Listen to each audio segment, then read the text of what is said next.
manufacturing in Indonesia, then how you work with your suppliers. So your suppliers can provide raw materials, components, spare parts, packaging material to you, right? So this is something we need to think about it, how we work closely with suppliers.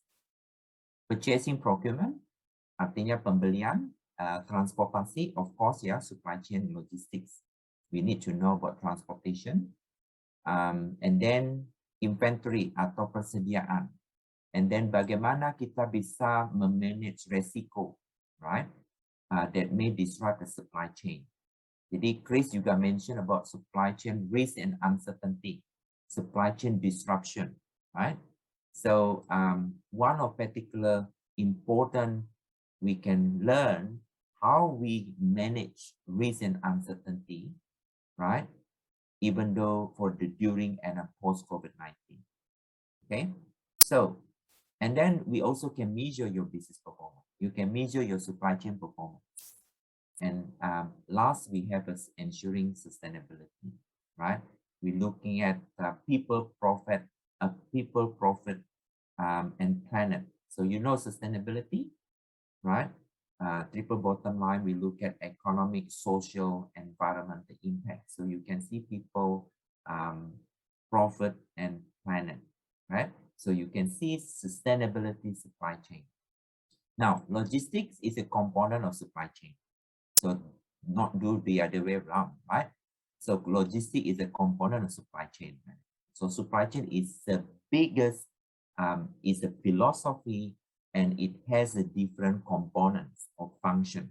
One of them is logistics, transportation.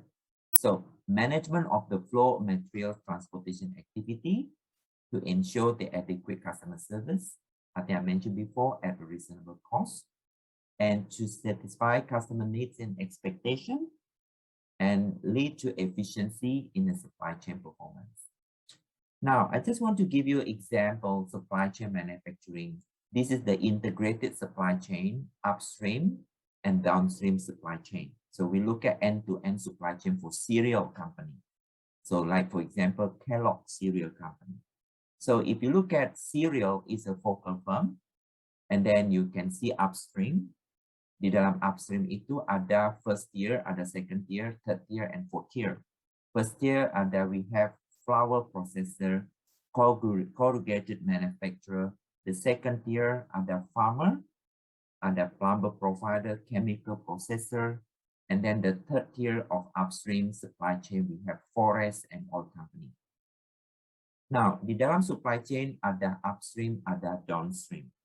In downstream supply chain, we have grocery, retail, you got supermarket, like Indonesia, you got Giant, right? You got Hypermart, and you got, I think Lotte, for example, that's the retail grocery, right? And you got final consumers, right? Now, in Australia, we have two largest supermarkets like Coles, Woolworths, more than 750 stores, Coles in the country. So in WA, we have Coles Distribution Center located near Perth Airport, right? So it's the largest distribution center in the country located in Perth, right? Coles Distribution Center. Now, supply chain, if you look at the not only product movement, but also services, okay? And also information and planning. Okay, if you look at this framework. Okay, so supply chain, not only manufacturing, I want to explain supply chain in services, such as hotel management company, or hospitality, or any intangible is a service industry. We also can look at supply chain in services. So for example, supply chain hotel management company, for example, in Indonesia, very popular, isn't it? Hotel Santika, Mercure, Ibis, and different types of hotel industry. So you work with suppliers, upstream hotel supply chain. So what is the upstream hotel supply chain? We have a mattress supplier, we got food services, temporary labor provider, general contractor for building, you got second tier like cement contractor, framing, and the third tier. And you can see this is upstream supply chain in hotel industry. Okay. Then downstream for hotel, you got hotel brands like Santika, Ibis, Mercure, Accor, Marriott, Westin Hotel, and different types of hotel brand. Then you got final consumers. There are two types of final consumer for hotel supply chain. It's a business travelers or a leisure travelers, right? So you can see this is the hotel, downstream hotel supply chain. Now, ladies and gentlemen, if you look at the literature review, this is my research assistant helping me to do literature review in the supply chain during and post COVID-19. So it is preferable for company to start restructuring their supply chain framework. So Professor Dolgui Ilfanov and Dmitry Ivanov, we work together, we produce a couple papers, right? About supply chain risk and ripple effect for dairy industry in Australia. So you can download the paper there, publish into the top tier journal, International Journal Production Research. Now, Professor Dolgui and Ivanov suggest that supply chain or Rantai Pasok should consist of 6 perspectives, right? Post-COVID-19. So by looking at adaptation, so business and supply chain need to adapt and adjust different types of changes and mechanism, the markets elements or market propositions or technology surrounding the adaptation, right? Number 2 is digitalization. So digitalization, what I mentioned here, as you know, we are in industry 4.0, right? So before COVID, a lot of business try to introduce supply chain digitalization, transformation, right? Digitalization. You can see with particular restriction, a lot of like education providers, online, say for example, right? So we are truly blessed here in Western Australia. We only experience 1 semester student online, which is semester 1, 2020. But 2020 semester 2, the whole year 2021, and all students can go back to the campus life. Okay, we are pretty much, we are lucky, we are good here. We can control the cases, so still, can control the border. Okay, so not community transmission for the COVID. So I think, yeah. So if you look at digitalization online, so as you can see, the education providers, the majority now introduce the online or blended learning or technological enhanced learning, to promote the student learning, through virtually, right? Then number 3, according to literature, preparedness.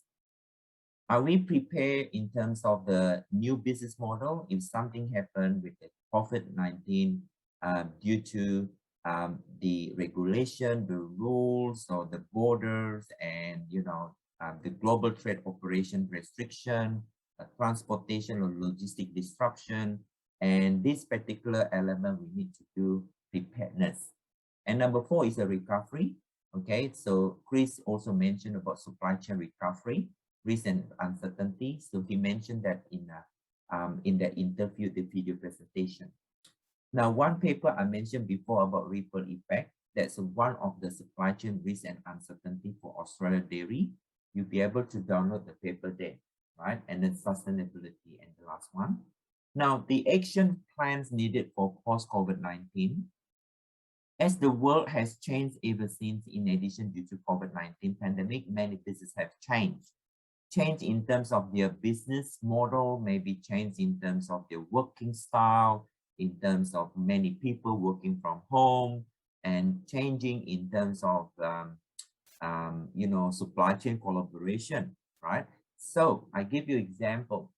Well, during COVID-19, say for example, you're working quite a lot of international suppliers, right? Now, what's happening, in particular in the high peak, the cases in Indonesia, what happened, right? So in the past, between May, June, July, say for example, this year, right? There's the highest number in Jakarta, for example, Now, when we rely on the suppliers located in Jakarta, Indonesia, and what happened, our business partner in Jakarta shutting down, or the factories not operating, no production. Why? Because the workers got COVID.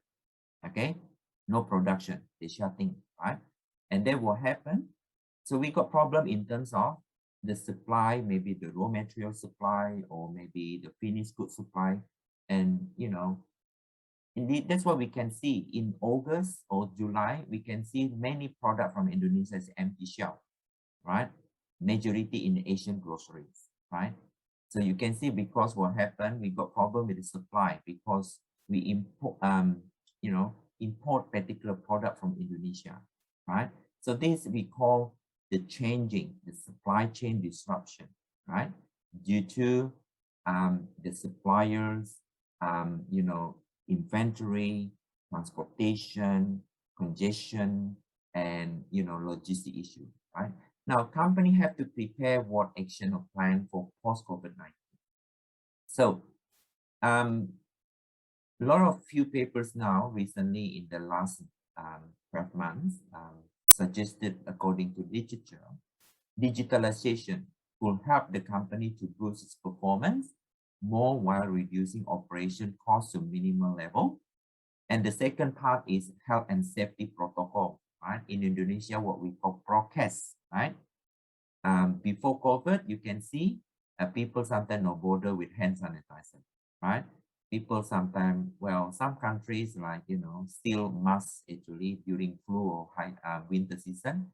Banyak ada juga yang pakai masker, right? But now health and safety protocol, right? So you have face mask, you got face shield, right?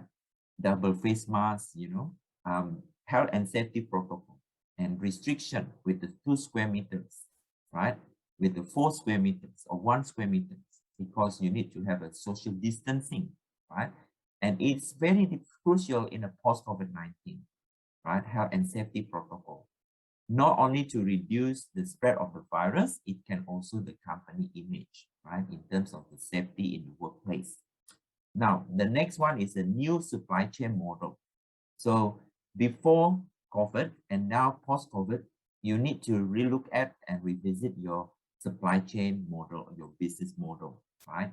So in post-COVID-19, a flexible, adaptable supply chain model is needed. This is to ensure that if there is a shift in the environment, a company can adapt very quickly. This is what we call supply chain agility. It means that you adapt, respond any changes quickly, right? This is what we call agility in supply chain. So before COVID, not quite sure, not every company, they become more agile, but now due to the COVID situation, post-COVID, company need to adapt and adjust quickly, right? Any changes from environment, policy, any cases. Say, for example, Europe, my friend told me it's just nearly like more than 16,000 a day cases now in the past 3-4 days. So if you can see what's going on now with the number of cases, even though people, what happened with vaccination, I believe Indonesia introduced booster vaccine, yeah? So you got the 3rd jab, right? The booster vaccine, right? So, but in Australia, not yet, okay? Majority up to 20% still people not having 1st jab or 2nd jab yet, okay? So if we are good, we can have achieved that 80% for the 1st or 2nd jab. We are using here Pfizer, right? AstraZeneca, and not sure Moderna, but I know Indonesia using Sinovac, right? And then AstraZeneca and some Pfizer, right? And I'm not quite sure using Sinovac, right? So that's a vaccine. Now, we can see how supply chain can prepare for post-COVID-19. Another paper mentioned about the redefined supply chain structure strategy. I mentioned before strategy in supply chain. When you redefine, I suggest more the supply chain more lean, reduce costs, and more agility in terms of the quick adapt changing of the environment. Also build transparency and resiliency. Apa arti resilient? Kalau kita lihat resilient itu, saya ambil contoh seperti bola. Jadi bola itu ada bouncing ball. Jadi kalau bola itu kita lempar, bola itu bisa pantul kembali. Ya, suka main bola, ya. Seperti contoh kita lihat bola. Kalau kita tendang atau lempar ke bawah, kan bola itu bisa pantul kembali. Jadi pengertian resilience itu seperti bola. Bagaimana kalau bisnis itu sudah jatuh, dia bisa bangkit kembali dan bisa survive. This is what we call building resilience. Jadi supply chain banyak many companies itu banyak itu big hit for the supply due to COVID, terutama aeroplane industry. Jadi Garuda itu berapa banyak jumlah flight attendants, mungkin pilot yang kena redundant, right? Flight companies. Oke, mungkin hotel industry juga. Mungkin juga tourism untuk banyak sekali kalau di sini area turis ya, lokasi turis yang mana internasional itu turisnya tidak bisa hadir, tidak bisa travel. Jadi pengertian supply chain resilient, bagaimana bisnis itu sudah kena dampak dan bisa survive dan bisa bertahan dan bisa bangkit itu. Jadi seperti bola dilempar ya ke bawah dan bisa bouncing back. Itu resilient is a bouncing back. Now, the third element is a growth through digital supply chain. This is, I think, quite few paper now, right, about digitalization supply chain. Currently, I'm writing a paper about supply chain digitalization, right? Now, another project currently with Australia Energy Industry, with the QUT, with my colleague, we work on the digital competencies, right? That's a one project for 2-3 years. Now, the next one is assess realistic final customer demand. So you need to assess what a particular customer expectation, what customer needs in terms of the downstream supply chain management strategy. You look at what they want, what they're trying to, what they need in terms of the product delivery, in terms of transportation time, delivery time, and then you build up and redesign the value proposition for the customer. Okay, so this thing I think mentioned before about digital supply chain. Now, I just want to give you a summary and I give you a couple more. Takes time for me to explain about supply chain post-COVID-19. Okay. So one particular strategy is the business need to look at continuity plan. So they need to look at business continuity plan. Due to COVID, some particular in the past 18 months, maybe majority, if something happened, lockdown and close, your staff, your workers got COVID and you close the whole building, right? The factory is completely, is not function, right? Because the workers, the laborers got COVID, right? So when we look at this supply chain continuity, business continuity, we need to look at what is a business continuity plan from 2021 until 2025. So the top management level, people need to discuss, to think about the business continuity plan. Business continuity, you need to look at your supply chain mapping, right? It's totally different before COVID, during COVID, and then post-COVID, right? You'll be able to evaluate during COVID, okay, and learning from the lesson, what's happening, the country, PPKM ya, di Indonesia kan PPKM. Kalau di sini sama artinya lockdown, okay, bahasa Indonesia PPKM, isn't it? Jadi kalau lockdown sepertinya sama ya. Jadi cuman hanya sekolah-sekolah juga online tutup, yang buka hanya supermarket juga dibatasi. Jadi semua shop-shop yang ada itu tutup ya. Dan juga itu namanya lockdown. Jadi lockdown itu juga different level. Sudah lockdown, jadi perlu keluar harus pakai masker misalnya. Jadi kalau atur di dalam restoran itu cuma boleh sampai 5 orang. Jadi dia buka pelan-pelan sampai benar-benar buka semua. Ya. And then number 2 is lean thinking approach. Jadi kita mengurangi biaya. Jadi cost reduction. Jadi it's very important, you need to look at the financial statement, your financial budgeting, of force into the business what particular area you can cut costs.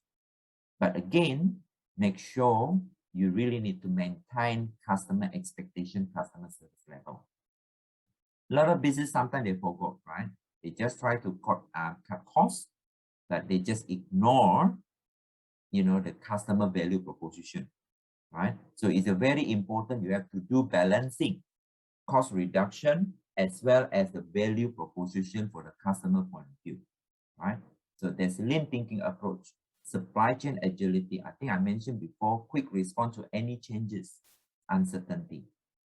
Inventory level, so business will increase weeks cover in stock across the supply chain. Kenapa why inventory is very important? So this is something you need to work collaboration with your industry partners, with your suppliers. What's happened if the demand shock when the lockdown announced by the government, the consumers, go to supermarket, they're trying to buy like pasta, rice, noodles, and then you can see certain particular sections empty shelf. And inventory is a very important, how you manage inventory adequately, right? So make sure you need to check with your suppliers, no problem in terms of the supply of the product, right? Check with your transportation logistics service companies to make sure actually no problem in terms of transportation disruption, right? So what happened now with the COVID, of course, the logistic transportation disruption, especially when you deal with export import. Before COVID, you do export import, right? You're dealing with the custom, Australia quarantine inspection system. But now with the COVID, there's one more section is dealing with the COVID pandemic. So we have to comply with the custom declaration, with the quarantine inspection. Now many countries introducing quarantine actually for the 14 days. But the good thing in Indonesia now, my friend told me just only 3 hari, 3 days, quarantine is good. You stay there in the hotel, right, for 3 days, right? And then you just got PCR test. Okay, you got negative, right? Your PCR test. Then you can just go there and go shopping, right? So that's something is good to see for particular policy or regulation mechanism. And the next one is the sources of supply. So government and business will review what products that they need local manufacturing, what product need more than one source of supply. So this is very important. You have to think about it. Especially you rely on the overseas suppliers. So better to look at any opportunity for local manufacturing, for local suppliers. Okay. All right. So invest more in digital resources such as artificial intelligence to reduce the dependency in human labor. So this particular, we are in the industry 4.0. Okay. So the artificial intelligence, machine learning, Internet of Things, cloud-based technology, as you can see, a lot of hospitals now in the developed countries such as America or Australia. So for example, I want to share with you St. John of God, right? The hospital, they introduced the robots, right? To distribute the catering or the food, morning tea or lunch or afternoon tea for patients. They use a robot. So especially when, COVID, right? So we introduce robot. It's a person got COVID, right? To reduce the community transmission, the spread of virus in the hospital. So they use a robot to distribute, okay? Say for example, ward room 1, okay, with dietary, you got, say for example, simple cereal, right, with the tea, right? They have a barcode and the robot actually can distribute and deliver, right, the food actually to any rooms patient in the hospital. So this is, we use the digital resources. Now, transforming IT solution to maintain the improved connectivity between people, assisting to improve work-life balance and sustainability. And then investing locally, upskilling local staff to reduce reliance on the overseas market, as well as we review in how to repurpose manufacturing to be able to diversify in multiple channels. So we review that. And then we review implementing risk management plan or supply chain risk management plan. And then we understand and re-evaluation of the inventory optimization. Of course, we have a better contingency planning and diversify in more. So those particular tactical and strategy in supply chain suggestion post COVID-19 according to the literature. Okay, might be useful for Indonesia, might be useful for other countries. Now, give me 5 minutes to finish off for this framework. In the long term, combined and connected technology will unlock new mechanisms for creating and distributing value. So if you look at this framework, according to 80, Kini technology innovation for the future of productions, accelerating value creation, is from World Economic Forum. So you can see what kind of technology is available, right? We are in Industry 4.0, right? Internet of Things, artificial intelligence, machine learning, augmented reality, robotics, and you got 3D printing, right? And then those particular technology available. Then what value dimension? The value, you can see the stakeholders, including individual business, society, industry, organization, businesses, factory, and so forth. And what value are you looking at? Value building up new skills, upskilling and reskilling, and technology augmented operators, accelerating sustainable production. And now we look at there are actually 10, right? The value mechanism. We introduce smart processes, right? Due to digitalization. So the production process becomes smarter and smarter. Operator machine productivity. So introducing productivity in high level productivity between operator and machine. A smart structure, location, and scale in terms of economy of scale. What is the location and structure in the business, and then innovation and engineering, smart innovation engineering, digital orchestration of the supply chain. I think I mentioned several times about digital supply chain, smart personalization product, new business model, productivity efficiency, digital experiences, and new growth and new value creation. So again, we still have the challenges though, when we have technology available, say in Industry 4.0, what the value mechanisms, right? So what the challenges is technology readiness. Are we ready, right, with the technology, Industry 4.0? In terms of the organization, in terms of people, in terms of funding or investment, we need to look at technology readiness, security, right? And standards, and then interoperability, data scientists, data management, data, big data, because now we capture the data and do tracking traceability. Now, I'm more than happy to share with you. Maybe some other country can learn. What I can see with the COVID-19 situation, we use the SafeWA. SafeWA, every Android or mobile phone, you can download, right? Using in Google Store or Apple Store, and then you can download actually SafeWA. Now, what does it mean? I mentioned about scanning or tracking traceability during COVID, because if you go to any particular venue, supermarket or restaurant, then you need to scan QR code, right? So any particular problem, like if you visit supermarket, say for example, supermarket Matahari, and then what happened, and you found the customer got COVID positive and start outbreak, and the public health authority can call you because you scan your QR code from your phone, and then the person can call you, you visit the supermarket, and someone or customer got positive. So they ask you to get tested immediately, right?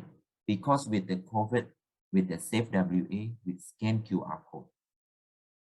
Now, you need to do PCR test, swab test, right? And then wait few hours, then they can tell you whether you got positive or negative, you got Delta strain or whatever types of virus type.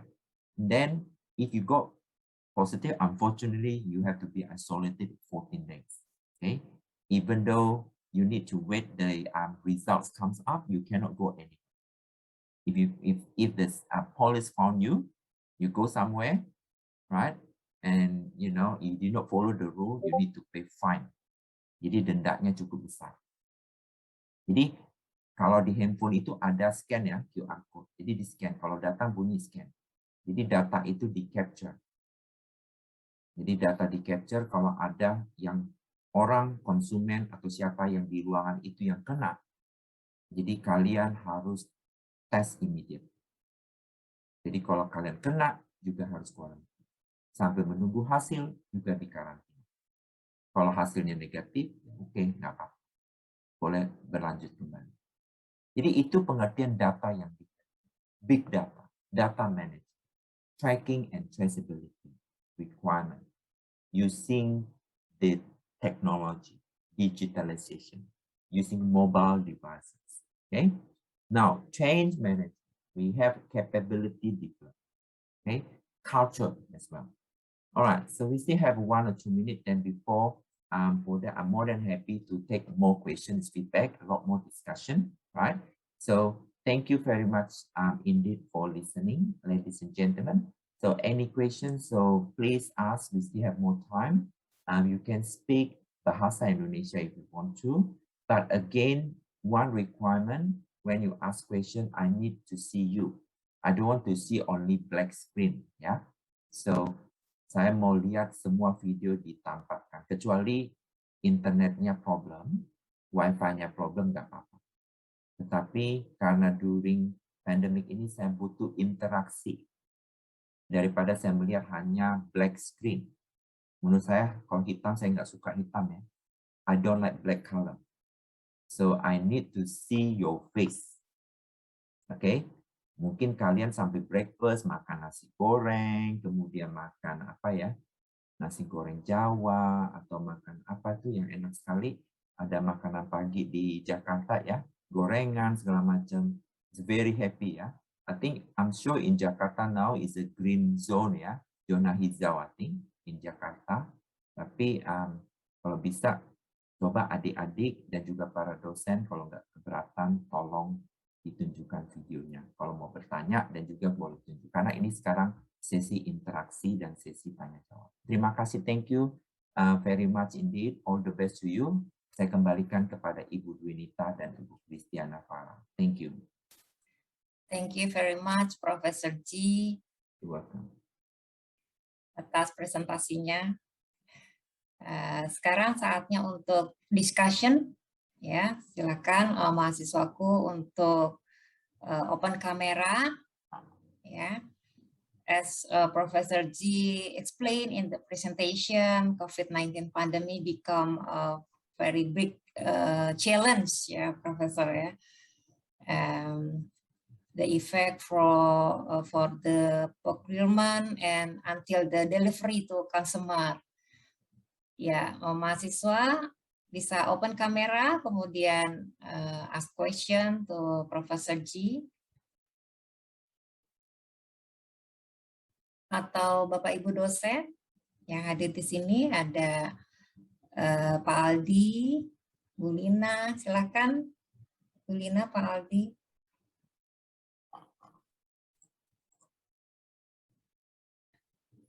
Iya. Silakan mahasiswa. Silakan tanya, jangan malu-malu ya. Mumpung ada sesi ini, boleh tanya apa saja ya. Problem atau diskusi, ini diskusi. You can ask as many as you can, even outside the content, no problem, as long as I can answer your question. Okay?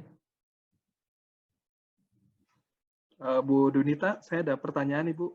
Ya, silakan Pak Aldi. Baik, selamat pagi Prof. Ferry Ji.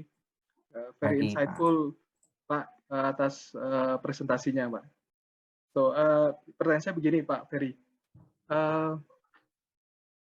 Semasa pandemi ini kan perilaku belanja orang kan berubah ya. Everybody change their shopping behaviors from Yes. offline to online, Pak. Yes. So when the customers using offline behavior offline shopping, they use marketplace. Okay, in Indonesia, most often Indonesian customer use Shopee, Tokopedia, Bukalapak. Yeah. So when the customers use e-commerce platform, it is this is the rise of supply chain company in Indonesia. So I just want to know your opinion. This COVID pandemic is a curse or bless for supply chain company, Prof. Very good question. Maybe I can just write a paper and then, there's a pro and cons for this question, but it's a very, very, very good question. To me, for the COVID-19, well, it's already, because this is the thing happened, right? In Wuhan, late in 2019. So all, with the COVID, but I think if you look at like curse or bless, in terms of the curse, actually, because with the human perspective point of view, a lot of people dead. Curse for the supply chain organization, so many people, businesses bankrupt and so many businesses discontinue. Loss and no continue, definitely no continue, mostly they give up, okay? Now, this is unfortunately with the COVID-19, right, for those situations. But on the positive side, if the business already more, e-commerce oriented, even though before COVID, if you do business, selling hand sanitizer, selling,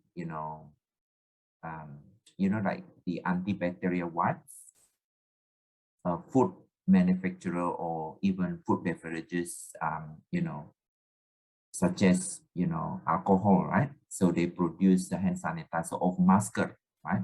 Masker, even though packaging, raw material. They're so busy, right? In the transportation supply chain, they say, oh, this is good business for me. But again, because supply chain itu ada rantai. Jadi, walaupun suksesnya bisnis itu, kalau rantainya itu tidak berjalan lancar, itu kan rantai pasok. Walaupun suksesnya supply chain di dalam e-commerce, Alibaba, Amazon, Tokopedia, right? Atau sekarang kan banyak sekali ya yang namanya e-supply chain. Kalau suppliernya itu problem, jadi kalau lihat dari upstreamnya, sudah dari bahan baku, dari raw materialnya, dari kalau kita bikin barang jadi kan itu bermula dari bahan baku ya, ada raw material. Kemudian yang kedua, transportasi. Jadi kalau kita manpower-nya, itu banyak sekali tuh kalau transportation company itu kalau di Australia, banyak supir-supir itu kena COVID. Kalau sudah kena COVID, sudah nggak bisa jalan, truknya itu sudah nggak bisa mau distribusi. Udah mandek. Konsumennya teriak-teriak mau pakai online. Karena katanya tanggal 15 ini barangku sampai. Kok sudah 2 minggu kok belum datang-datang juga barangnya. Itu kan banyak problem juga di Australia. Mungkin ada countries. Begitu dilihat, ternyata banyak company-company logistik yang workersnya kerjanya mati-matian mereka. Kekurangan tenaga kerja, kekurangan driver. Drivernya kena COVID. Jadi karena kita harus mematuhi peraturan pemerintah di sini. Kalau kena semua tutup.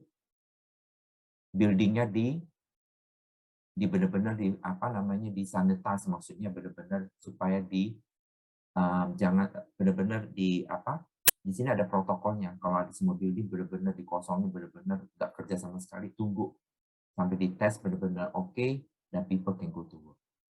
Jadi kurang lebih sudah 2-3 hari sudah nggak bekerja, tidak bisnis tutup seperti contoh. Bagaimana kondisi kalau dia lockdown, kalau di Victoria, New South Wales kemarin lockdownnya kurang lebih dari 2 bulan. Kalau lebih dari 2 bulan ya mau pakai online shopping, mau apa, barangnya kita jual juga tidak ada, supply juga problem, juga itu namanya rantai pasok. Ya kan? Jadi to me, tapi kalau supply chain, jadi kalau attitude jangan sampai kita supply chain blaming each other. Jadi blaming itu banyak sekali blaming itu ada. Jadi saling blaming itu menyalahkan ya. Pak ini gara-gara ini sih suppliernya kok tiba-tiba nggak jalan, terus nanti konsumennya gini, jadi saling menyalahkan.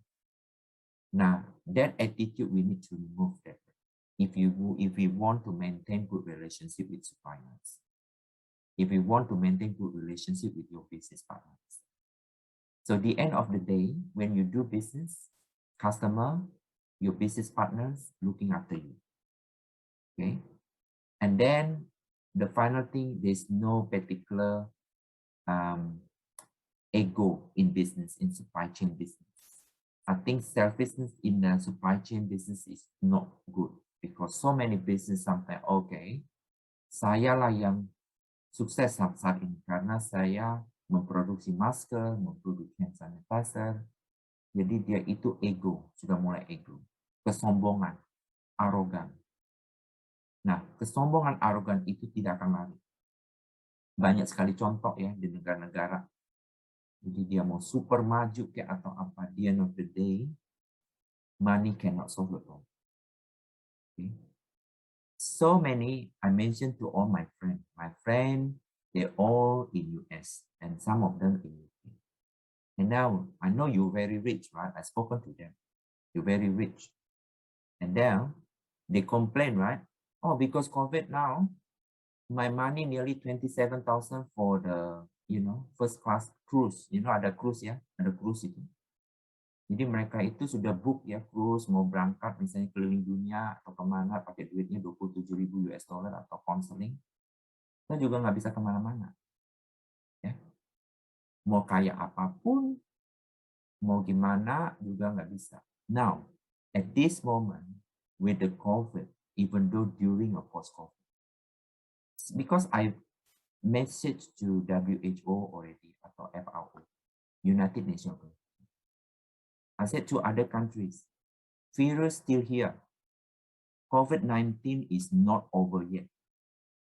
I said to them already. So in the supply chain, if I am a supply chain specialist, I'm a supply chain expert, what I can tell them, throw it away all your ego, throw it away all your greedy. Banyak sekali orang keserakahan. Banyak sekali orang itu tidak peduli. Ya. At this moment, how we can hold our hand with our business partners, with the society, right? And listen to the government protocol, right? And then I think it's a more blessing. Because so many, I can tell you, itu kayaknya ada karmanya juga. Banyak itu perusahaan-perusahaan nakal. Banyak sekali yang cheating, banyak sekali yang tipu. Ya, makanya perlu ada security sekarang, Pak. Banyak sekali tipu di mana-mana. Ada hacking, right? Just be careful. Because karena apa? Pandemik ini memuncul criminal everywhere. Kejahatan everywhere. Kedudukan, posisi, uang, semua di dalam itu, yaitu. Jadi kalau menurut saya konteks supply chain psychology. Supply chain psychology, supply chain we all hand together. How we work together. That's why I just mentioned, if I build good relationship, right? Semua, walaupun saya Australian now, right? Working very closely with any university in Indonesia, I still can support them, right? I remember I support Atmajaya di Jogja, okay? Dengan dekannya, saya barusan minggu lalu bicara dengan dekan Atmajaya di Jogja. Saya mentorin satu dosen, dosennya dapat beasiswa. Walaupun pandemik, dia dapat beasiswa untuk S3 di Australia. Jadi ini merupakan bakal bagus buat Atmajaya. Bagaimana saya bisa memberikan berkat buat Atmajaya. Memberikan berkat buat adik-adik ya bisa belajar. Saat ini untuk pandemi, oke, saat ini perlu banyak belajar. Upskilling. Kenapa perlu banyak belajar? Karena nanti saat sudah kembali, oke, kita tidak pernah mengupgrade kita punya knowledge atau skill kompetensi. Kita akan kalah dengan competitors yang lain, dengan graduate yang lain. Jadi saya sarankan kepada adik-adik, inilah timing untuk belajar. Gunakan waktu untuk belajar. Jangan chatting, gosip ini itu, dan juga gosip ngomongin orang lain dan hurting other people. Okay? Dan gunakan waktu semaksimal mungkin untuk belajar. Okay? Dan banyak juga untuk upskilling, reskilling. Nanti begitu saat untuk global employability, global employment opportunity, you guys can compete other graduates, people from China, people from Singapore, people from Malaysia. You can work anywhere, not only in Jakarta, you can work in Singapore, you can work in Dubai, you can work because supply chain is a global employment opportunities. Okay. At this moment, you write Pak Elnar Aldi, supply chain job, right? Opportunity is high demand. Why? Because business needs to be up, right? Transportation, logistics. Because supply chain is so complex if you look at it. Because you rely on so many other businesses, suppliers, transportation, right? And that's why you learn about supply chain structure. In the beginning, I mentioned supply chain structure. I mentioned about strategy. I mentioned about digitalization. I mentioned different types of tips, strategy, tactical for post-COVID-19 for businesses. It's more practical, as well as according to the academic literature. So I think Pak Elnar, I think very good question ya. Jadi kalau bicara dengan kutukan dan juga bicara dengan berkat, jadi kalau saya lihat ya mengenai proportion, itu banyak bisnis yang lebih oriented menguntungkan bagi mereka, ada juga mereka.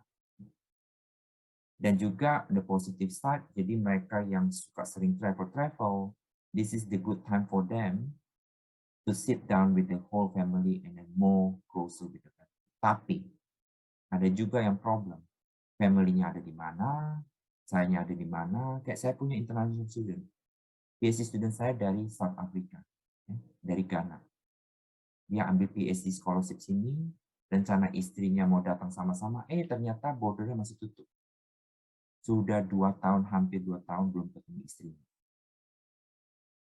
Nah itu, jadi ada positif negatif, jadi susah.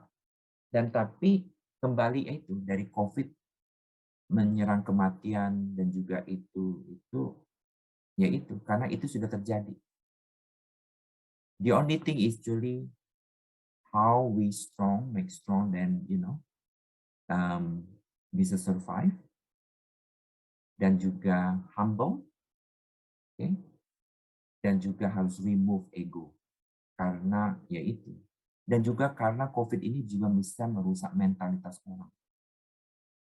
Ya. Karena kita adalah human. Jadi human. Kalau sudah ada kejahatan, sudah nggak ada duit, ya udah kriminal. Kejahatan itu ada di dalam hati dan pikirannya. Jadi banyak sekali saya dengar di Indonesia itu banyak yang kena tipu ya. Dari hacking, ini itu, jadi semua di hacking ya. Jadi duitnya diambil semua. Ya, jadi mereka tidak akan pikir konsepnya mereka itu. Hidup ini ya seperti itu. Jadi mereka buat apa sih? Seperti itu. Nah itulah. Jadi Pak Elnar Aldi. Sorry ini saya ceritanya bisa kemana-mana. Tapi satu hal persepsi saya banyak pengalaman ya di dalam COVID ini.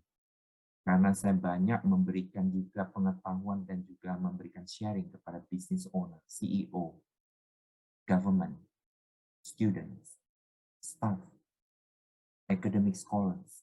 Saya bilang sama academic scholar Pak Elnar, Ibu Kristiana, Ibu Dwinita, semua para dosen. Bagaimana dalam kondisi ini kita tetap menulis biar cepat jadi guru besar. Saya mau banyak guru besar profesor dari Atmajaya Universitas. Saya mau banyak akreditasinya tetap A, ya. nggak mau kalah dengan perguruan tinggi. Karena saat ini saya mentor top 5 university including UGM di Jogja, ITB di Bandung, Pajajaran di Bandung, Undip di Tembalang, kemudian ITS di Surabaya, UI di Jakarta, di Depok. Jadi semua 6 itu 3 dari beberapa murid saya S3 dan sekarang sudah jadi guru besar. Karena saya minta sama mereka, dan dalam pandemi ayo tulis dalam 2020. Dan awal 2021 sudah dapat Q1 kan? Coba ajuin guru besar. Jadi Ibu Profesor Ari Susanti sudah guru besar di Undip. Beliau dosen teknik industri. Kita tulis paper Q1, Q2, saya mentoring. Kemudian Profesor Ilyas Masudin, mahasiswa S3 saya dulu di RMIT. Kita tulis paper mengenai supply chain. Dia jadi guru besar di Malang. Kemudian saya juga sebelum dengan Atmajaya di Jakarta, saya banyak diundang di Atmajaya di Jogja, ya, Atmajaya Jogja. Jadi mereka itu banyak kompetisi ya di Jogja itu, banyak ada dosen seminar internasional, saya juga mementor di Atmajaya di Jogja. Oke, any questions, adik-adik, bapak ibu, dosen? Ya, Prof. Arji. Ini ada pertanyaan dari Dendi Ardian. Silakan Dendi langsung saja bertanya ke Profesor Ji. Sudah menulis di chat, tapi Prof. Ji kan lebih suka kalau melihat langsung ya, Prof. Ya. Ya, Dendi tadi udah buka kamera, tuh tutup lagi. Ayo Dendi, silakan. Halo, selamat pagi. Pagi, Dendi. Halo, Mr. Ferry. Yeah, how are you? Good, yeah. Good. Excellent. So what's your question? It's okay, you can speak bahasa. Mau nanya pertanyaan biasa, tapi yang dialami di era pandemi ini pastinya ada beberapa perusahaan yang mengalami penurunan, Mr.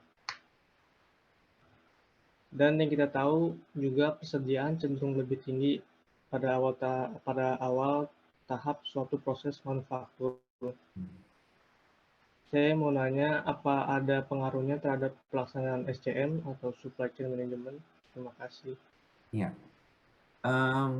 pertanyaan ini konteksnya kepada persediaan atau inventory. Kalau di dalam pandemi, itu pasti ya ada dampak di dalam persediaan. Jadi sebagai supply chain manager, itu bagaimana kita itu cenderung mengontrol dan juga memanage persediaan itu, ya, tidak hanya setiap bulan, jadi setiap hari itu ditelusuri, ya, dicek, dan juga harus perlu ada supply chain communication juga dengan pemasok, dengan company lain yang mensupply barang. Jadi dalam konteks ini perlu adanya inventory control. Okay?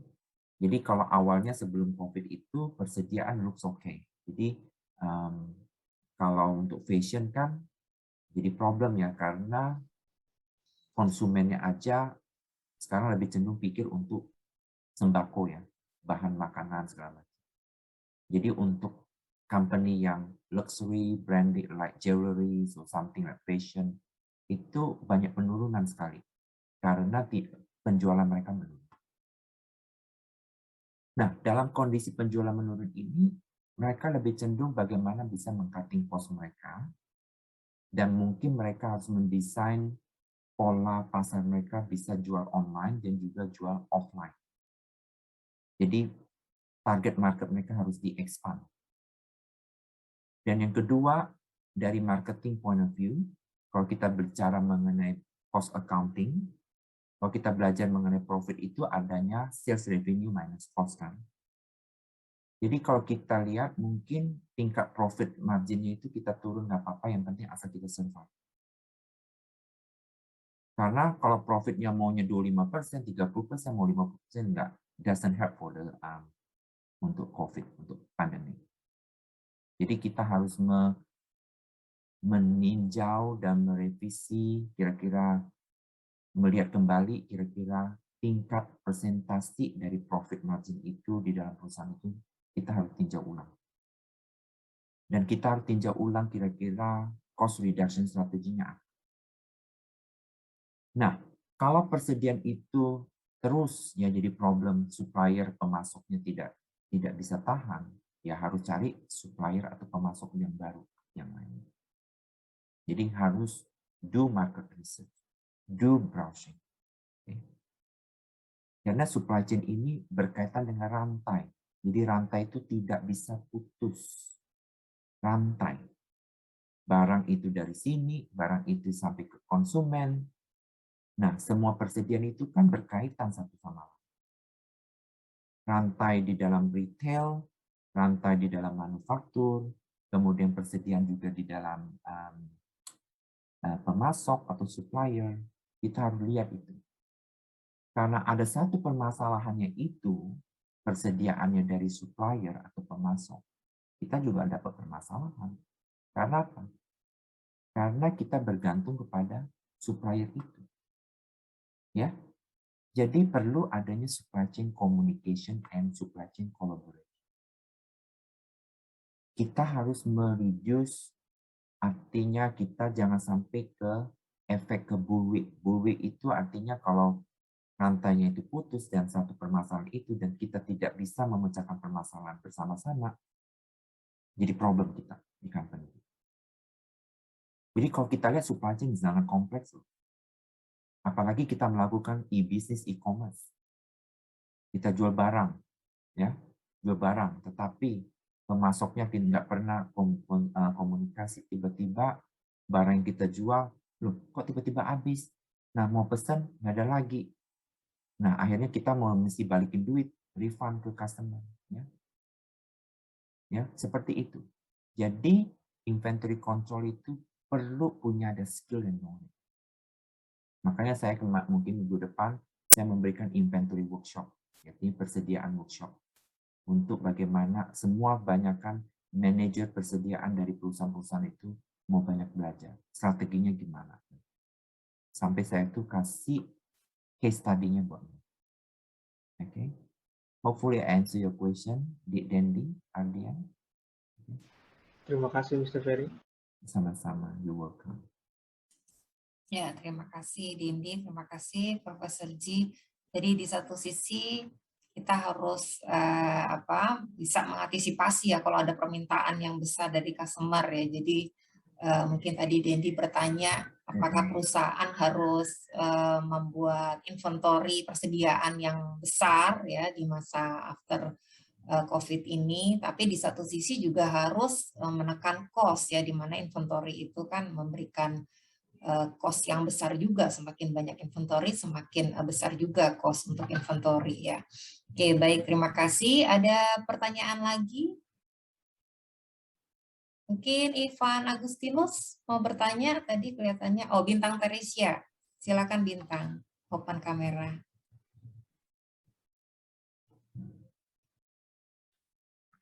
Oke, halo Profesor Ji.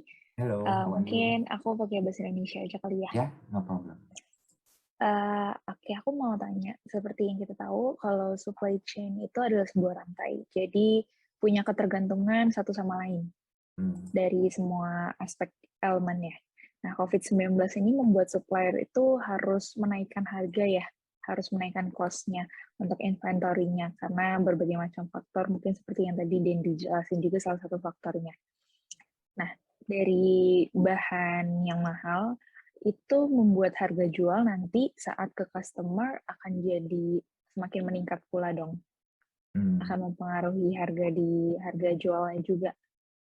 Nah, ini tuh pasti akan mempengaruhi daya beli masyarakat, terutama yang menengah ke bawah. Seperti kita tahu, saat COVID-19 bahkan salary itu dipotong gitu. Bukan cuma yang di perusahaan, atau mungkin yang as we know, kayak PNS, itu kan gaji-gaji pada dipotong untuk karyawan-karyawan yang di office, itu kan kebanyakan pada dipotong. Nah, sedangkan mereka juga perlu untuk membeli kebutuhan untuk memenuhi kebutuhan mereka gitu. Gimana tanggapan dari Profesor Ji atas kasus yang aku jelasin tadi? Ya, Very good question. Jadi kalau berkaitan dengan cutting cost ya, for business side, cutting costs for their purpose, they want to continue, right, for their business. So one particular strategy, majority businesses, organizations, they're trying to cut salary, unfortunately, in order to make sure the company is still running, right? The business still running. Now, on the other hand, for, the workers' point of view, it's so hard because, you need to buy, for your for family expenses, for your expenses, right? Your living expenses. So I think for particular this, I would like to advise for the workers or the people. It's very hard. We cannot run away from that. Okay. For me, if we know that if cutting salary, then we have to learn and we have to put the strategy how we can control and to manage our financially to make sure all the basics needs to be covered. Number two, mostly I suggest advise the community or the workers. Say for example, particular right now, the basic needs are like food, yeah. Or maybe if you buy a house, you need to pay interest rate or something. Or you need to request to the bank where the bank can help you, right? To hold, right? Until you looks fine to pay the interest, then you pay back. So in Australia, we have that. So bank can assist, help with the workers. If the workers cannot pay, you just, need to pay for your food or living expenses, but the bank can help you to hold your interest until you be able to pay. So I think this is something what we talk about corporate social responsibility, right, from the companies. Of course, we need to request. You need to speak up. You need to say something rather than you just quiet. Because you quiet, we don't know what's your problem. And then number three, you have to share your problem, and then whether some other people, I'm sure people can help you. Okay, with this particular situation, I just mentioned to the communities, the society. That's why I just mentioned. People so ego, ya, ada egois dan kesombongan, mereka harus buang jauh-jauh. Karena ingat, di dalam hidup ini perlu teman, sahabat. Jadi kalau saya waktu kondisi yang lagi tinggi-tingginya itu dalam kondisi Indonesia, saya tuh sampai tiap jam itu saya memberikan, saya bukan orang konseling ya, saya itu memberikan kekuatan yang penuh dari Australia itu kepada orang-orang yang kena dampak COVID dari bulan 5 sampai bulan 7. Lagi di Jakarta tuh lagi tinggi-tingginya. Ya Zoom, ya ada yang menangis, ada yang nggak apa-apa. Hidup ini perlu menangis nggak apa-apa, ya itu perlu adanya sharing. Nah, teman-teman dekat yang kita percaya. Of course yang keempat kita punya Tuhan, ya Tuhan Allah Bapa kita yang bisa membantu kita. Pray itu yang bisa sangat menolong. Kalau menurut saya setiap pagi saya berdoa. Tiap pagi berdoa, dan sebelum tidur saya berdoa. Saya bilang sama anak-anak saya punya 4 children, ya, 2 girls and 2 boys. Yang pertama 17, 14, 11, dan 7 tahun. Saya bilang sama mereka, kita berdoa untuk dunia ini, kita berdoa untuk bangsa Indonesia, kita berdoa untuk Australia. Punya hati seperti itu. Jadi anak-anak, ya, semua adik-adik di sini perlu gitu. Jadi perlu ada request, jadi ke bank misalnya perlu buy interest, ya. Jadi perlu bisa nggak ditunda dulu, ya. Dan kondisi saya ini kan nggak ada duit misalnya. Yang kedua, ini saya bicara dari segi workers ya. Yang kedua, kalau pemerintah mungkin defisit segala macam, ya kita nggak bisa rely government, nggak apa. Tapi kalau di Australia, government itu ada bantu ya. Kemudian untuk bayar listrik, air kita tanya ya. Untuk yang perusahaan listrik, air, ada masyarakat atau worker nggak bisa bayar listrik sampai nggak bayar listrik, bisa nggak hold dulu, jangan kasih bunga. Mereka ngerti, ya. Look, because this is the thing, because if people like ini kalau makin kaya sekarang buat apa duit mereka? Nggak bisa kemana-mana, nggak bisa ke Eropa, nggak bisa kemana, buat apa? Uang tidak bisa dibawa kematian. Ini di saat kita harus menolong satu-satu. Itu yang paling penting. Nah, dari company you correct, because mereka kan mau berkelanjutan, mereka harus potong gaji, ya, supaya mereka bisa kasih gaji masih oke lah, walaupun 10%, 15%. Tapi kalau sudah membaik ya, kalau kita percaya company itu, kita juga doain juga company itu. Saat ini kalau lagi susah, janganlah berhenti. Ya, nanti inilah banyak teman-teman saya itu kecewa sudah dipotong gaji mau berhenti. Akhirnya apa? 3 bulan nggak ada pekerjaan. Ngapain berhenti? Dipotong 10% nggak apa-apa dibandingkan berhenti mencari kerja belum tentu dapat. Ya, perusahaan lain juga sama juga seperti itu. Harus tahan. Self control very important. Ya, jadi kalau seperti ini self control, patient, kesabaran. Ya. Terus saya bilang sama anak-anak, coba lihat ya, negara-negara kayak yang mereka tuh dampak COVID. Saya bilang makan harus habis. Saya tuh disiplin. Saya mau istri saya juga sama. Makan harus habis, makan segala sesuatu maupun di gereja atau apa, tidak ada makan yang dibuang. Harus habis. Kalau nggak mau makan banyak, ambil dikit. Ya, hidup itu jangan serakah. Ambil sebanyak, makanya saya nggak suka kalau namanya buffet. Makan ambil sebanyak-banyak, tapi itulah saya lihat, saya begitu sedih kalau lihat makanan banyak terbuang. Kalau di sini di Australia University banyak student juga yang struggle ya. Sometimes saya itu kalau belanja atau apa saya sumbang makanan ke mereka. Ya. Sumbang makanan mereka, saya duduk ngobrol sama mereka. Dan mereka itu kadang mereka nggak ada pekerjaan, mereka itu bayar uang tuition fee itu dari uang mereka kerja. Ya. Mereka sampai belum dapat kerja. Dan kita bantu universitas, kasih sembako, ya. Kasih makanan kaleng, kasih ini. Nggak apa-apa, kita jangan tahu pelit. Ya. Jangan khawatir, Tuhan akan memberikan berkat yang jauh lebih kalau kita memberikan berkat buat orang. Itu penting sekali ya, kalau saya lihat adik bintang. Jadi memang susah ya kembali ke pribadi orang. Itu betul. Tapi kalau menurut saya itu harus kita speak up. Dan kita harus ngomong. Jangan gengsi.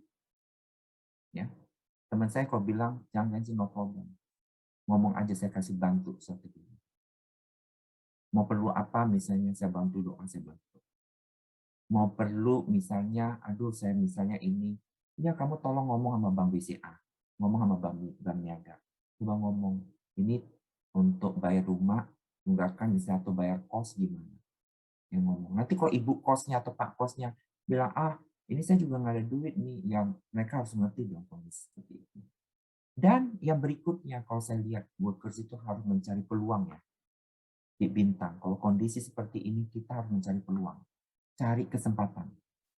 Kesempatan yang membawa dampak yang baik. Maksudnya, ya kalau seandainya gaji itu dipotong 10%, kalau bisa cari kerjaan yang kira-kira yang nambah-nambah sedikit, yang bisa produktif. Dan mungkin yang suka sering jajan-jajan terus, unfortunately ya dikurangi. Ya. Suka kemana, yang penting ya berkaca. Berkaca maksudnya duit sudah terbatas, mau jajan sini, mau jajan situ, mau beli ini, beli itu, mau beli itu, nggak bisa. Nggak bisa bergaya. Mau bergaya kemana? Lockdown. Mau pakai cincin yang bagus, mau pakai parfum yang mahal, buat apa? Ya kan? Berkaca. Berkaca maksudnya seperti ini, kondisi sudah uang nggak ada, ya jangan terlalu banyak jajan. Fokus, bikin budget yang kira-kira yang mana yang penting, pendidikan, biaya hidup. Ya. Dan semua yang lain-lain ditunda dulu. Ya. Harus duduk sama-sama, tunda dulu. Nggak bisa semua disahabat ya habis. Nah itu. Nah mulai dari sekarang kita belajar untuk bisa menabung. Nggak bisa namanya kita dapat kita habisin semua, nggak bisa itu. Ya, tapi menabung artinya jangan pelit ya. Oh pelit ya repot nih. Pelit different loh dengan menabung. Saya banyak orang bilang, oh pelit artinya different. Pelit itu benar-benar yang untuk makan sendiri aja nggak mau keluar. Ya. Untuk makan nggak apa-apa, no problem. It's your basic needs. Ya. Tapi tabung itu penting untuk hari ke depan. Dan jangan semua prioritas itu diambil beli jam, beli handphone, beli iPhone yang seri baru. Loh, iPhone yang lama kan sudah ada. Ya. Banyak bergaya. Tiba-tiba duitnya sudah habisnya iPhone. Ternyata untuk 2 bulan lagi gaji saya dipotong. Ternyata saya nggak bisa bayar uang kos. Uang saya habis di BCA. Cuma 200.000. Sedih deh. Jadi kalau menurut saya, kalau saya lebih ke cenderung yang ini mungkin nasihat sedikit ya. Mungkin kalau menurut saya, kita harus cerdik, working hard, working smart. Seeking opportunities. Never give up. Keep moving forward. I never regret, for example, in particular this, and working together and sharing. And the most important thing is pray. Is the most powerful. Only God can hear about your problem and also can hear you. Oke, saya bukan ngomong khotbah ya, sorry.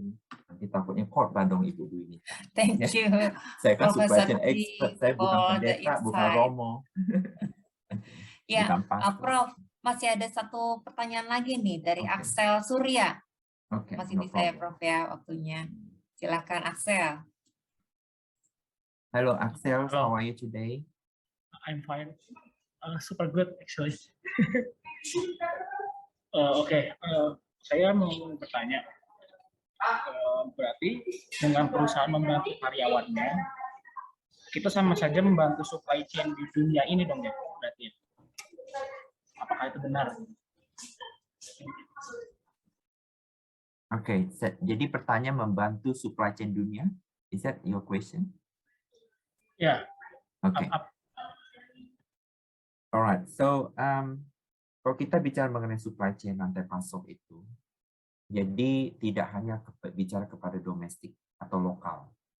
Kalau kita bicara dengan global atau international supply chain, kalau kita punya perusahaan lebih cenderung ekspor import, nah itu supply chain secara global. Jadi menurut saya di dalam global supply chain atau international supply chain, kalau kita bagaimana mempunyai strategi untuk supply chain secara dunia dan global ini. Ya menurut saya yang pertama supply chain itu yang tadi, yang 3. Harus punya attitude untuk lean, bisa mereduce cost. Ya. Mereduce cost itu artinya bagaimana kita bisa mengurangi biaya yang bisa kita kurangin. Dan yang kedua, bagaimana company kita tetap bisa berjalan. Bisa operating as normal. Oke. Yang ketiga, agility supply chain. Jadi harus adapt, adjust very quickly. Jadi semua ada perubahan, apapun di dalam ekonomi. Jadi kita harus alert, kita harus punya agility attitude. Artinya adapt and adjust very quickly. Jadi adapt very quickly maksudnya jangan sembrono ya. Perlu adanya pertimbangan dan decision making yang benar-benar yang perlu didiskusikan, semua top management level perlu dikomunikasikan dengan semua supplier atau supply chain. Dan yang keempat, kalau keterbatasan mengenai digitalization belum ada saat ini, jangan lakukan dulu. Yang keempat, saat ini bagaimana bisnis itu mencari peluang opportunity. Kalau bisa mencari peluang opportunity, bisa membawakan revenue dulu. Jadi begitu revenue sudah catch up untuk tahun ke depan 2022, semoga tahun 2022 lebih baik. Jadi kalau sudah peluang ada dan kemudian revenue sudah ya, Mungkin dilihat kira-kira opportunity ke depannya lain. Untuk saat ini jangan terlalu pikir yang jauh-jauh dulu. Jangan pikir sampai 10-15 tahun dulu. Pikir dulu short to medium term. 1-3 tahun dulu bikin roadmap-nya kayak apa. Janganlah pikir yang 10 tahun ke depan. 1-3 tahun dulu. Ya. Karena kalau saya lihat Indonesia kan getting better ya. Semoga aja tahun 2022 getting better and better. Jadi more opportunities kami. Jadi saat ini tuh ibaratnya banyak luka, ya. Jadi perlu recovery. Jadi banyak adanya yang collapse juga, banyak ada benar-benar discontinue. Kalau saya lihat sekarang sudah mulai ya recovery pelan-pelan.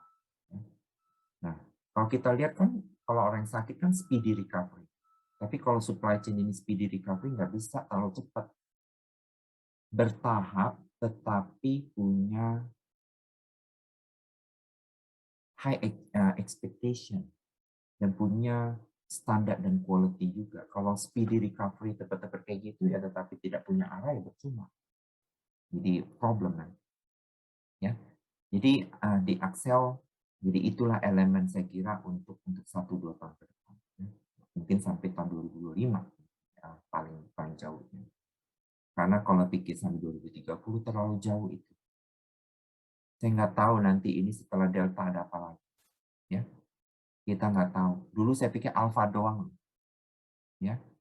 Alfa doang. Saya itu kalau dulu dites sampai COVID itu sampai hidung saya itu sampai kena luka. Ya. Dikit-dikit dites, dikit-dikit ini gitu. Sampai di lockdown, sampai kayak gini. Pernah sekali community transmission itu saya pernah di kerumunan orang yang kena COVID. Ya. Dan saya lihat banyak ada juga rekan-rekan yang bisnis eksekutif yang mereka harus meninggal mereka. Ya. Karena mereka nggak kuat. Mungkin ventilatornya problem atau pernafasan mereka problem. Nah itu, ya. Dampaknya itu serius, itu nyawa manusia dan juga perusahaan. Ya. Jadi itu di Excel. Hopefully I answer your question. Okay. Any yeah, I just return to Ibu Duinita for this. If any question, maybe if not, then maybe give me few seconds. I just want to give advice to student and also to academic scholar ya. Kepada adik-adik dan juga para dosen dan Sivitas Akademika Atmajaya Universitas Jakarta, I would like to say thank you so much to invite me as a visiting scholar, professor for guest speaker, and this is a very good opportunity for me to share about supply chain post COVID-19. I would like to say all the best to you, right? And God bless you all. So one particular thing is there are 5 recipes I want to give you. Number 1, keep moving forward. Number 2, please never give up. Number 3, seeking opportunities. Number 4, working smart. And number 5, working hard. Why we need to have 5? Ya, kalau working smart tapi lazy nggak bisa. Peluang itu tidak bisa jatuh seperti air hujan. No, you have to chase, seek and chasing. Kejar itu sampai dapat. Oke, okay? Kalau nggak dapat no problem, never give up. Ya, jangan mundur. Makanya harus maju terus. Kalau saya dapat beasiswa dari S1, S2, S3 ya untuk adik-adik, saya memberikan testimoni. Saya mengucap syukur dalam hidup saya ini dari kuliah S1 sampai S3, saya itu mendapatkan beasiswa. Saya dari ekonomi keluarga sederhana. Tetapi apapun beasiswa saya dapat, saya berikan kembali kepada mahasiswa yang butuh. Jadi saya belajar dengan Mother Teresa. Ya, jadi saya belajar itu saya mempunyai sosialisasi yang cukup tinggi. Gak heran kalau mahasiswa saya di Australia itu cukup dekat sama saya. Tapi dekat saya juga mendisiplinkan. Dan jadi working smart, working hard itu very important. Dari S1 saya beasiswa, S2 saya beasiswa, S3 saya beasiswa di University of Sydney. ya, karena saya suka mengajar, saya suka mendidik, dan saya menjadi role model untuk adik-adik, ya, dan juga untuk generasi penerus bangsa. Ya, saya tetap masih cinta bangsa Indonesia. Ya. Mungkin semoga tahun depan nanti kalau saya punya kesempatan bisa buka kunjung ke Indonesia, saya akan kunjung ke Atmajaya, ya, universitas.